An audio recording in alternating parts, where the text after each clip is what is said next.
ಈ ಪ್ರಶ್ನೆಗಳನ್ನ ನೀವು ಒಂದು ವಾಕ್ಯದಲ್ಲಿ ಉತ್ತರ ನೀಡಬೇಕು.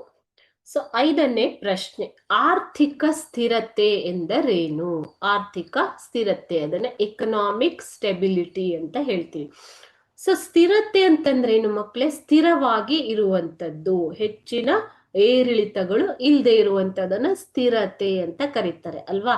ಸೊ ಅದೇ ರೀತಿ ಅರ್ಥವ್ಯವಸ್ಥೆಯು ಹೆಚ್ಚಿನ ಏರಿಳಿತಗಳಿಲ್ಲದೆ, ಏರಿಳಿತ ಅಂತಂದ್ರೇನು?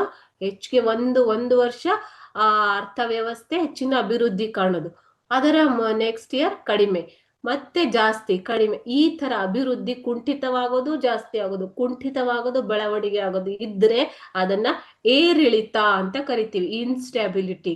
ಓಕೆ, ಸೊ ಫ್ಲಕ್ಚುಯೇಷನ್ ಅಂತ ಹೇಳ್ಬೋದು. ಸೊ ಆ ರೀತಿಯ ಹೆಚ್ಚಿನ ಏರಿಳಿತಗಳಿಲ್ಲದೇನೆ ಪ್ರಗತಿಯತ್ತ ಸಾಗುವುದನ್ನ ಆರ್ಥಿಕ ಸ್ಥಿರತೆ ಎಂದು ಕರೆಯುತ್ತಾರೆ.